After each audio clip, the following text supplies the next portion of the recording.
All right, so here we are. We're going to Baby. start to put that fabric on that roof.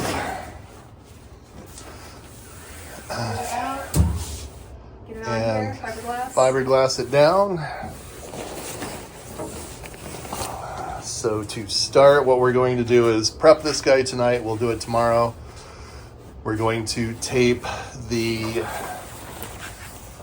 metal edges and the rear window rubber so that the fiberglass does not stick to it. I don't want to drill these rivets out and try and put them all back in.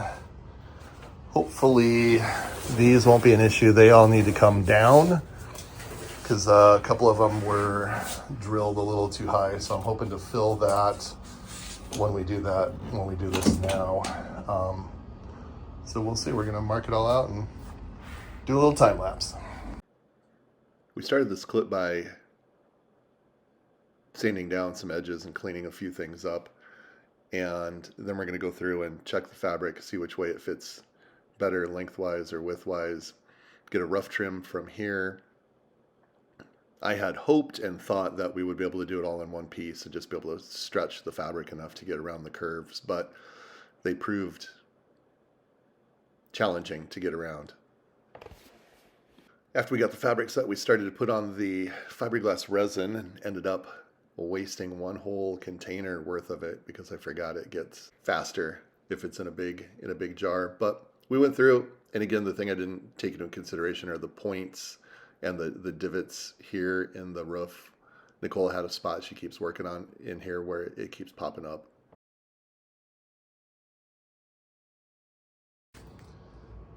Okay, so here we are after our first attempt.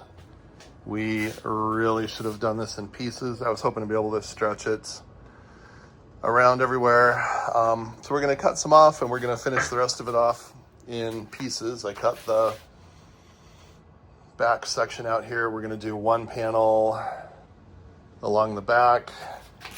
We'll get this pulled around and trimmed down. But for some reason, I don't know if you can see it, if you get it the right angle, there's like all these air bubbles popped up. We had it rolled down, it was real nice. And then all this stuff popped up overnight.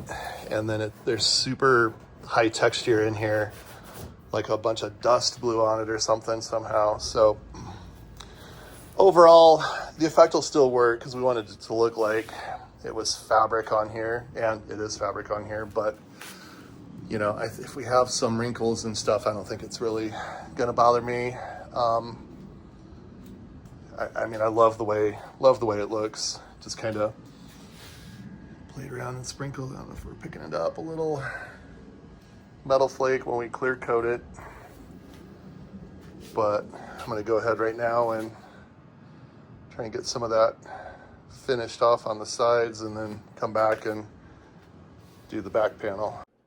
What we ended up having to do here is cut the fabric off because as the initial fiberglass was setting up, some of it dripped down and caused these real hard ridges in the side pieces. So these are all brand new little side pieces that I fiberglassed on. Okay, day 2 got me here. Cut the back section off. My thoughts of doing this in 1 or 2 pieces was greatly exaggerated.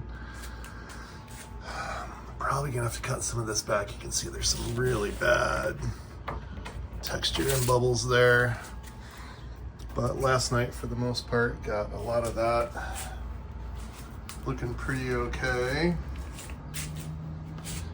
And this side looks really good. There's one bubble here, but all the rest of that's flat and nice and tucked there. So let's see what we can do today. Again, here I should have done this in 4 separate pieces. I tried doing it with the cutout. It seemed to go okay here, but as it dried, it ended up pulling away from the window. So there's some folds and ridges now on the window that I need to figure out something to make it a smooth transition from the top to the rubber gasket on the window. Okay, here we are.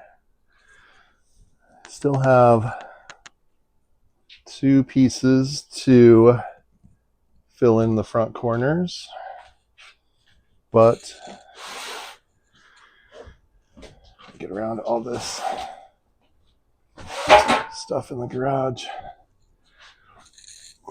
The second application went way better than the first. I was a little disappointed in how you could see the first through the second, but it's growing on me. I think it looks a little bit more natural. I've got to clean up around the window. Definitely should have tried to do this in pieces the first time, and that is what I'm going to do right now.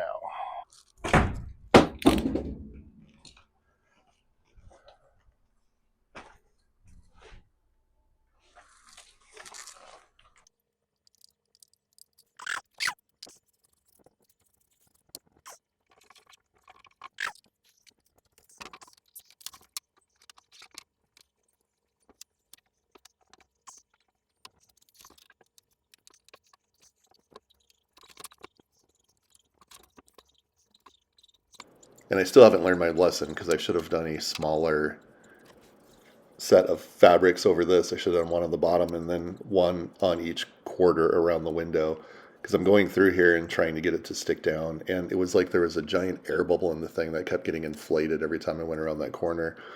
I could take some hints from anybody if they know what to do in a situation like that.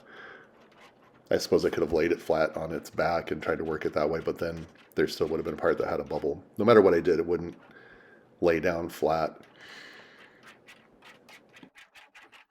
I'm used to working with vinyl applications where you can get the bubble out and find out where it needs to go to get the air released, but even when I would try and pull up a corner, it would work for a second and then it would just fill back up. I cut out maybe 10 minutes worth of me just fighting with this corner to get it to lay down, and end up just coming back and mixing up a new batch of resin that I, out of frustration at this point, just kind of poured down to get a base of fiberglass, thinking maybe I was trapping air in from the top.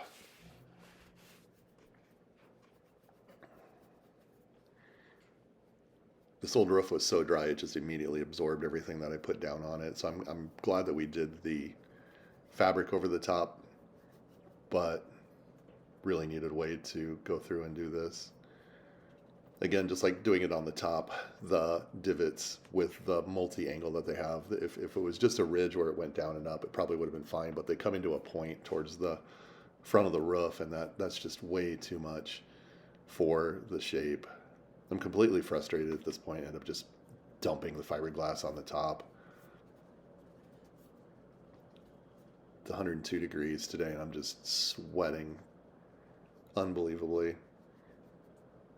This part went okay, although it didn't fit into the divots pretty well. It wrinkled fairly bad, but on the end result, it'll be fine for what we're going for. But I did fight it a little bit just to get the front flat, because it will screw into the front of the Jeep window. So I can't have any folds in the fabric right there.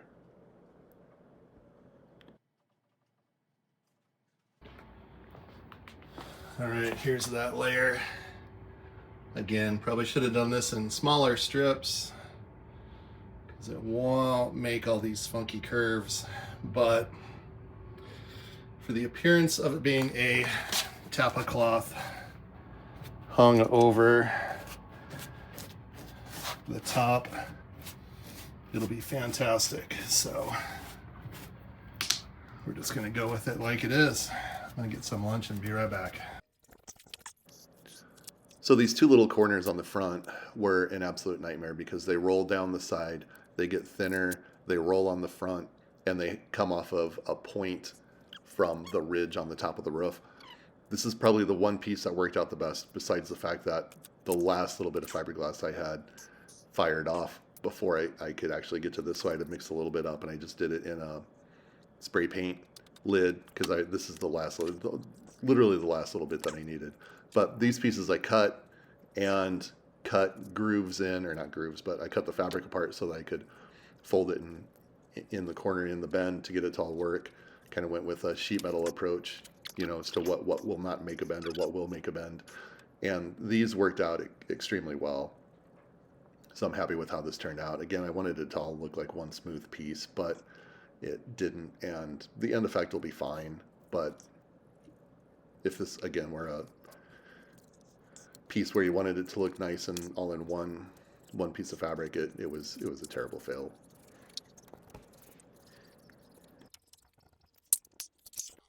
Go ahead. All right, here we are. First stage of it being done, I guess. I still have to trim and sand it down, get all the little dust bits and stuff that landed on it. Get some, I'm going to do some flake. Yes. That orange metal flake, you can maybe see a little bit of on here. I tested it. It's going to look really cool. But this is basically it and how it's going to stay. We're going to adorn it with some bamboo. Yes, and maybe some rope. And maybe some rope. Yeah, we're going to cool rope and bamboo. We'll tiki it up a little bit more. But in terms of fiberglass, it's terrible. In terms of looking like Tapa cloth glued to a thing, it's tip top. Yeah. Yeah. I'm happy with it. I'm disappointed in my skills of working with fiberglass. Again, I made some up. It was like 80 degrees when you and I were doing it, and today it's like 100, 102, something like that. So it, like, the first batch I made kicked off in like a minute flat. So we've wasted probably a full gallon of fiberglass getting this done. But here it is on the top. You can hear it's all sticky still on the bottom. I make a gigantic mess when I do this stuff, but looks pretty good. I'm happy. It'll be nice to have something in there so you can poke in. And the biggest deal that kind of kicked this whole thing off was it's given it a little bit more structure. It was completely sun-baked from sitting in the desert sun for 30 years or whatever it was. So it's a good, nice, good base. Yeah. So it'll be good. It looks, we said on the top, we'll put it on there and do a little short. Yeah, it looks amazing on the truck. So the inside's gonna be really cool though. But yeah, the outside part, doing some bamboo on there, some rope.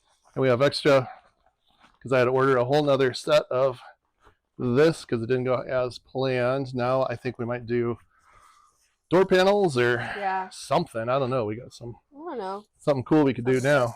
So got our seats in here. So we're good. That's that for this video. You did a good job, babe. Thank you. I was not here today, help. She was out looking for a wedding dress. I was out looking for a wedding dress and I found it. So yeah. So that's good. It's good. So here's another video that I think you might like. If you like this one, you can follow the build on the truck. And be sure to like, follow, subscribe, all that good stuff. Thank you. Get it.